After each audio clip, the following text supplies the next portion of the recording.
So hey guys, welcome back to my two videos. तो इस video में दोस्तों डिस्कस करने वाले हैं यहाँ पर कुछ इंपॉर्टेंट कंपनीज को और उनसे रिलेटेड कुछ इंपॉर्टेंट अपडेट्स हैं जिसकी बात करेंगे इस वीडियो में।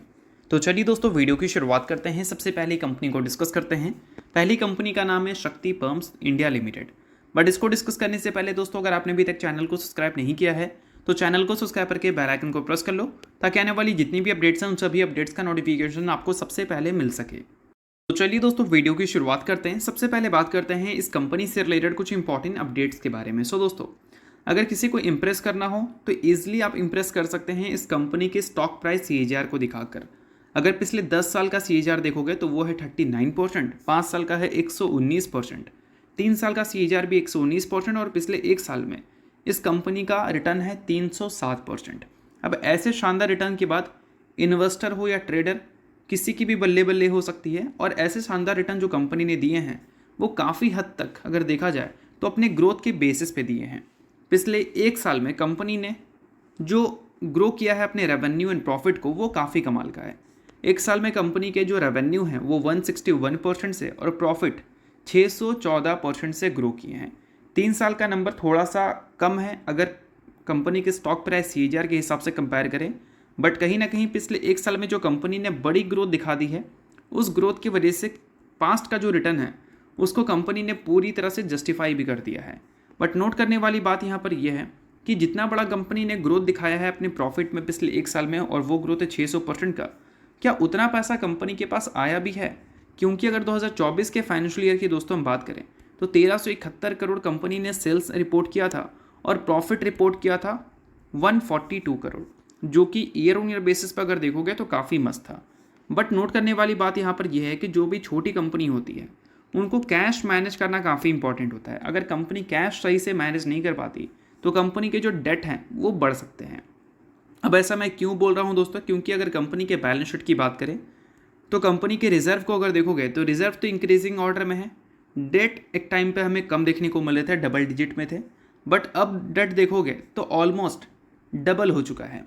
तो डेट डबल अगर हुआ है तो क्यों हुआ है, इसके पीछे की रीज़न है। अगर कंपनी के कैश फ्लो स्टेटमेंट को हम देखें तो 2024 के फाइनेंशियल ईयर में कंपनी ने लगभग 140 करोड़ के आसपास का प्रॉफिट रिपोर्ट किया था। तो कैश फ्रॉम ऑपरेटिंग एक्टिविटी को जब हम देखेंगे तो उसको कंपेयर करेंगे कंपनी के पूरे साल के प्रॉफिट से। अगर ऑपरेटिंग प्रॉफिट का नंबर पूरे साल के प्रॉफिट से अगर मैच करता है तो आप मान सकते हो कि कंपनी अच्छे से कैश को मैनेज कर रही है। मतलब जितना कंपनी प्रॉफिट हमें दिखा रही है उतना पैसा कंपनी के पास आ भी रहा है। अब 2024 के फाइनेंशियल ईयर में company cash from operating activities से कितना कैश जनरेट किया है, तो वो नंबर है 54 करोड़ का। प्रॉफिट कितना दिखाया है कंपनी ने, लगभग 140 करोड़। तो इतना बड़ा जो चेंजेस कंपनी में दिख रहा है कैश फ्रॉम ऑपरेटिंग एक्टिविटी और नेट प्रॉफिट में, उस चेंजेस के पीछे का रीज़न क्या है? तो रीज़न दोस्तों ये है कि कंपनी ने माल तो बेचा है, प्रोडक्ट की सेलिंग तो की है, बट 421 करोड़ का नंबर रिसीवेबल्स में नेगेटिव दिख रहा है। इट मीन्स 421 करोड़ का नंबर कंपनी ने उधार में दे रखा है, ऐसा भी आप बोल सकते हैं। लाइक कोई कंपनी का प्रोडक्ट है 10 रुपये का, तो उसमें कंपनी का मान लो 20% का मार्जिन है, तो कंपनी का 2 रुपये का प्रॉफिट बन जाएगा। तो अगर कंपनी 10 रुपये का प्रोडक्ट बेच देती है, 20% के मार्जिन के हिसाब से 2 रुपये का प्रॉफिट है, तो 2 रुपये का प्रॉफिट कंपनी क्वार्टरली रिजल्ट में तो दिखा देगी कि हाँ चलो 2 रुपये का प्रॉफिट हमने किया, अगर कंपनी इसे बेची है तो। बट नोट करने वाली बात यह है कि कंपनी ने क्या इसे 10 रुपये में जो प्रोडक्ट है उसको कैश में बेचा है, या फिर बोल सकते हैं उसका पैसा आना बाकी है। अगर उसका पैसा आना बाकी है तो कंपनी के कैश फ्लो स्टेटमेंट में वो दिख जाता है। बट अगर कंपनी ने उसे कैश में बेच दिया है तो वो भी कैश फ्लो स्टेटमेंट हमें दिखा देता है अच्छे कैश के साथ। तो अभी फिलहाल यही है कि जितना बड़ा कंपनी सेल दिखा रही है, जितना बड़ा कंपनी प्रॉफिट दिखा रही है, मैक्सिमम हिस्सा कंपनी के पास नहीं आ रहा है, और इस वजह से कंपनी अपने वर्किंग कैपिटल को चलाने के लिए डेट की तरफ जाती हुई दिख रही है, जो कि साफ साफ आप बढ़ते हुए देख भी सकते हैं। तो एज ए इन्वेस्टर आप इस चीज़ को नोट कर लेना। बट हाँ, एक छोटा सा डिस्क्लेमर भी है, मैं आपको किसी भी तरह का बाई सेल या होल्ड रिकमेंडेशन नहीं दे रहा हूँ। फंडामेंटल एनालिसिस मैं आपको सिखा रहा हूँ जो कि आपके लिए यूजफुल रह सकता है। तो चलिए अब डिस्कस करते हैं अगली कंपनी को। दोस्तों, अब वीडियो में आगे बढ़ने से पहले बात कर लेते हैं काफ़ी इंपॉर्टेंट अपडेट के बारे में। पिछले कुछ टाइम से मार्केट में आपको एक क्रैश देखने को मिला है। अब इस क्रैश में काफ़ी सारे लोग अपॉर्चुनिटी भी देख रहे हैं, बट अपॉर्चुनिटी बेसिकली उनके लिए होता है जिनको आइडिया होता है कि इन्वेस्टमेंट अगर करनी है तो कहाँ क्या देखकर करनी है। और इसका जब आइडिया आपको लगता है तो बाकी सब इन्वेस्टर्स के कंपैरिजन में आपकी जो पोर्टफोलियो है वो ज़्यादा ग्रो करते हैं। और इन सारी चीज़ों को मैं आपको सिखाने वाला हूँ एक वेबिनार में, और पर्सनली मैं जो चीज़ यूज़ करता हूँ वही मैं आपको सिखाऊंगा। और पास्ट का जो रिकॉर्ड है मेरा वो पर्सनली इन सारी चीज़ों के बेसिस पे काफ़ी ज़्यादा सही रहा है। टेक्निकली और फंडामेंटली काफ़ी सारी चीज़ों को देखना होता है। अगर हम टेक्निकल टर्म में बात करें तो कुछ सेटअप्स मैंने यूज़ किया है पास्ट में, और वो सेटअप्स के बाद काफ़ी अच्छे रिटर्न्स मुझे मिले हैं। लाइक एक कंपनी में मैंने इन्वेस्ट किया था, तब जब वो कंपनी एक सेटअप क्रिएट कर रही थी 540 के लेवल के आसपास, फिर रैली आपको 770 रुपये तक देखने को मिली थी। और भी कुछ कंपनी है जिसमें सेटअप आपको 7000 के आसपास देखने को मिला था, और रैली स्टॉक में आपको फिर 20,000 तक के लेवल्स तक देखने को मिली थी। उसके अलावा और भी कुछ कंपनी थी जिसमें 4900 के आसपास सेटअप देखने को मिला था, फिर रैली आपको 7500 तक देखने को मिला। और भी कुछ स्टॉक हैं जो कि इसके प्राइम एग्जाम्पल हैं। अब देखो दोस्तों, अभी जो मार्केट में गिरावट दिख रही है, इस गिरावट में काफ़ी सारी कंपनी में आपको ये सारे सेटअप्स देखने को मिलेंगे। मतलब बहुत सारी कंपनी है, बट हर दूसरे कंपनी में ये सारे सेटअप्स हैं, बट इसको आइडेंटिफाई करना आना चाहिए। और वो चीज़ें मैं आपको इस वेबिनार में सिखाने वाला हूँ, जिसका डेट रहने वाला है 23 मार्च को। और इसका जो प्राइस रहने वाला है वो काफ़ी कम रहने वाला है, जो कि ईजिली आप अफोर्ड कर लोगे। और इससे पहले भी हमने एक वेबिनार अरेंज किया था, जिसका फीडबैक हमें काफ़ी ज़्यादा कमाल का मिला, काफ़ी लोगों ने प्यार किया। 123 रेटिंग्स देखने को मिली, जिसमें 84 लोग 5 स्टार रेट हमें किए और 35 लोग 4 स्टार रेट किए। ओवरऑल रेटिंग जो थी वो 4 4.5 बोल सकते हैं स्टार के आसपास थी। तो इस वेबिनार को अगर आप ज्वाइन करना चाहते हैं तो लिंक डिस्क्रिप्शन में और पिन कमेंट में देखने को मिलेगा, और वो लिंक मैं आपको व्हाट्सएप का दे दे रहा हूँ अपना। वहाँ पर आकर आप इस वेबिनार से रिलेटेड क्वेरीज कर सकते हैं। कंप्लीट डिटेल्स मैं आपको दे दूंगा वहाँ पर। और जो भी वेबिनार से रिलेटेड क्वेरीज है, या फिर आपको वेबिनार के बाद किसी भी तरह का क्वेरीज रहेगी, तो उसको हम लाइफ टाइम तक आपका शॉर्ट आउट करते रहेंगे। तो लिंक आपको डिस्क्रिप्शन में पिन कमेंट में देखने को मिल जाएगा, और स्क्रीन पर आपको नंबर भी दिख रहा होगा व्हाट्सएप का, उसके थ्रू भी जाकर आप रीच कर सकते हैं। सो दोस्तों, अगली कंपनी का नाम है HAL, यानी कि हिंदुस्तान एरोनॉटिक्स लिमिटेड।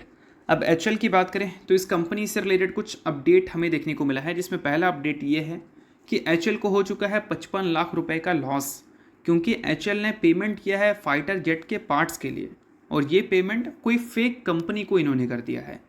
अब ये हंसने वाली बात है या फिर टेंशन वाली बात है, वो आपको डिसाइड कर लेना, क्योंकि HAL ने बताया है दोस्तों कि जो भी कन्वर्सेशन हुई हैं वो सभी मेल्स के थ्रू हुई हैं, और फेक ईमेल हमें देखने को मिला है, और जो भी कन्वर्सेशन है वो भी हमें फेक देखने को मिला है। और इस बेसिस पे कंपनी ने 55 लाख रुपए पे कर दिया है, जिसको अगर डॉलर के हिसाब से हम देखें तो $63,000 का कंपनी को लॉस हुआ है। वैसे देखा जाए तो ये लॉस इतना बड़ा नहीं है कि कंपनी के फाइनेंशियल्स में चेंजेस आ जाएगी, बट हाँ, इतनी बड़ी कंपनी अगर कोई फेक पेमेंट कर देती है तो ये एक सोचने वाली बात है या फिर हंसी वाली बात है, वो आप मुझे कमेंट में बता देना। तो चलिए, अब इसके अलावा और भी अपडेट हैं जो कि HAL से रिलेटेड हैं।